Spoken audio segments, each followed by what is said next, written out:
চলো রাতের খাবার খাই, let's have dinner. Let's have dinner. চলো রাতের খাবার খাই, লেটস হ্যাভ ডিনার।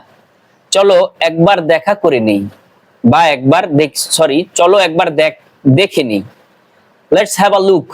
আমরা প্রায় সময় বলি চলো এটা দেখি, তো লেটস হ্যাভ আ লুক, চলো একবার দেখি। Let's have a look. চলো টেলিভিশন দেখি, লেটস ওয়াচ টেলিভিশন অথবা টিভি। Let's watch television. চলো টেলিভিশন দেখি। তারপর হচ্ছে চলো একটা বিরতি নেই, let's take a break. Let's take a break. চলো একটা বিরতি নেই। চলো রবিবার দেখা করি, let's meet on Sunday. Let's meet on Sunday. Let's meet on Sunday. এখন বিষয়টা হচ্ছে সানডের আগে অন হলো কেন? কোনো বারের আগে সবসময় প্রিপোজিশন অন হবে, এটা আপনাদের মনে রাখতে হবে। চলো বিশ্রাম নেওয়া যাক, let's take a rest. Let's take a rest. চলো বিশ্রাম নেওয়া যাক। Let's take a rest.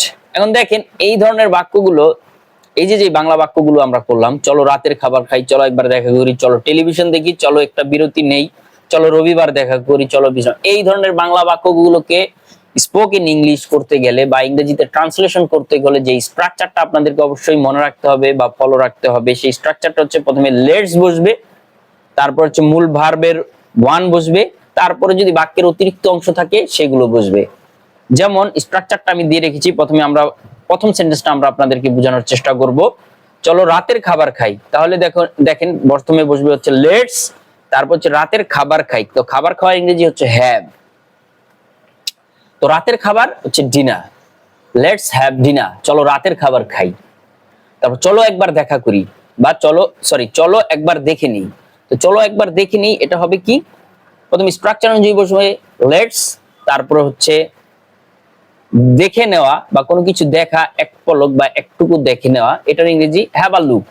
তাহলে লেটস হ্যাভ আ লুক, চলো একবার দেখে নিই। তারপর চলো টেলিভিশন দেখি, স্ট্রাকচার অনুযায়ী প্রথমে বসবে লেটস, তারপর হচ্ছে মূল ভার্ব বসবে ওয়াচ, অর্থ দেখা। Let's watch television. সি অর্থ দেখা, ওয়াচ অর্থ দেখা, কিন্তু সি যখন আমরা সচরাচর নরমালি দেখি তখন সেটা হবে সি, কিন্তু যখন আমরা টেলিভিশন দেখি, মুভি দেখি, কোনো মুভি, টেলিভিশন, ফুটবল ম্যাচ, তখন কিন্তু আমাদের এই জিনিসটা হবে সি হবে না, তখন বসবে ওয়াচ। এবং সি এবং ওয়াচের ভিতরে এটাই তফাৎ বা এটাই পার্থক্য। ক্রিকেট, ফুটবল, টেলিভিশন এগুলো দেখা, ইংরেজি বসাতে হবে ওয়াচ, আর অন্যথায় সি বসাতে হবে। তারপর চলো রবিবার দেখা করি, লেটস মিট অন সানডে। তাহলে স্ট্রাকচার অনুযায়ী প্রথমে লেটস বসবে, তারপর হচ্ছে মূল ভার্বের ওয়ান দেখা করা, ইংরেজি হচ্ছে মিট, তারপর হচ্ছে প্রিপোজিশন বসবে হচ্ছে অন, যেহেতু বারের আগে সবসময় প্রিপোজিশন অন বসে, লেটস মিট অন সানডে। তারপরে চলো বিশ্রাম নেওয়া যাক, তাহলে স্ট্রাকচার অনুযায়ী প্রথমে লেটস বসবে, লেটস মানে লেটাস, লেটস মানে চলো আমরা এরকম একটা কিছু বুঝায়, লেটস টেক আ রেস্ট, চলো বিশ্রাম নেওয়া যাক। তো এই ধরনের বাক্যগুলোকে এভাবেই হচ্ছে ট্রান্সলেশন করতে হবে ইংরেজিতে। তো আমি আশা করি যতটুকু আমার সাধ্য হয়েছে ততটুকু আমি বোঝানোর চেষ্টা করেছি।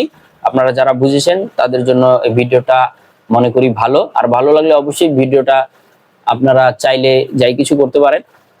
তো এই ধরনের টিপস পাওয়ার জন্য আমাদের সাথে থাকবেন, আমাদেরকে অবশ্যই সাপোর্ট করবেন। এই ধরনের নিত্য নতুন ভিডিও পেতে আমাদের পাশেই থাকবেন, আমাদেরকে সর্বোত্তম চেষ্টা করবেন। So thank you so much for watching this video.